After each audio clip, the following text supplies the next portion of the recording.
Come, let's take a subway to the Rebbe's property. Didn't you just leave the Rebbe's property? That's a good question. Let me tell you a story. Please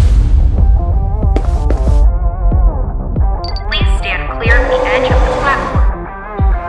Fasten your seatbelts. The next stop is Hebron. Whew, that was fast. From Kingston Station to Hebron Station.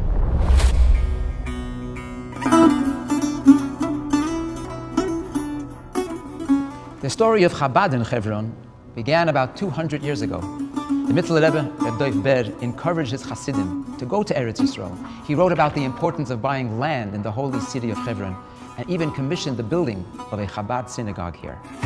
Later, the community expanded significantly when the Tzemach Tzedek sent his own family members to Hebron, headed by the Mitteler Rebbe's daughter, Rebbetzin Menucha Rachel Slonim, the granddaughter of the Alter Rebbe. This house is called Bet Romano.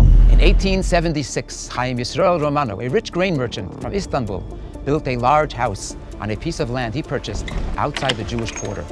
In this house lived the chief rabbi of Hebron, the tzaddik Chaim Chizkiya Medini, and established a yeshiva here. After the death of the house's builder, Chaim Yisrael Romano, his sons put the house up for sale, and local Arabs offered a large sum. Reb Chaim Chizkiya Medini tried to keep the house, but was unable to obtain the sum. Then Rabbi Shimon Hoizman, a resident of Hebron, wrote a letter to the Rebbe Rashab, Reb Sholem Doif Ber, pleading with him for help. The Rebbe became personally invested in the project and managed to save Bet Romano. In 1911, after the purchase, the Rebbe founded the Torah's Emes Yeshiva. The Ottoman Turks confiscated the house and its connected property and evicted the Chabad yeshiva. In its place, they set up a police station, which was later taken over by the British. In 1929, the Rebbe Rayatz, Rebbe Yosef Yitzchak Schneerson, visited Hebron and viewed with deep pain the confiscated Chabad property, but was not allowed to enter. Just 3 weeks later, an Arab mob set out to commit a horrific massacre against the Jewish men, women, and children of Hebron. In Bet Romano, the wounded and the murdered were gathered. From here, the dead were brought to burial, and the Jewish survivors were deported from Hebron. In 1948, the Jordanians occupied Bet Romano and used it as an Arab school. Was alle Brüder und Schwestern, was gefühlen sich in Eretz Akedesh in Eretz Israel, stehen nicht in einem Lager, wo der Rebbe steht beschütze und schicke seine Brüche und Atzloche und Yeshua. The miracle of the 1967 Six-Day War, Yerushalayim and Hebron were liberated. The effort to rebuild Hebron's Jewish community began, and Hebron's sister city, Kiryat Arba, was established. But the redemption of Bet Romano was not yet accomplished.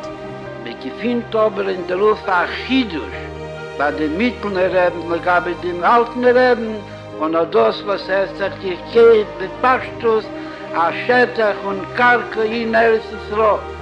Und wo hat das gekehrt darf in Hebron. Bet Romano was finally reclaimed in 1982, and Yeshivat Shavei Hebron was established. But the majority of the property was not yet in our hands. The struggle to reclaim the rest was difficult and lasted years. But with Hashem's help, now we are building big time! And here we are, standing in the Chizkiya Quarter Chabad property with a unique opportunity to be part of history. A property fought for by the Sdei Chemed, the Rebbe Rashab, by the Rebbe Rayatz, and the Rebbe. Right now, friends, this is a work site, as you can see. But soon, very soon, it will be 31 spacious, high-standard apartments with kindergartens, playgrounds, workspaces, and community facilities with 2 levels of underground parking, and all in walking distance from the Ma'aras HaMachpelah. This is an incredibly rare opportunity to build Eretz Yisrael, to rebuild Hebron, and to walk in the footsteps of the Avos, the Imohos, and the great Chabad Rebbes. Oh, Hebron, karov, karov,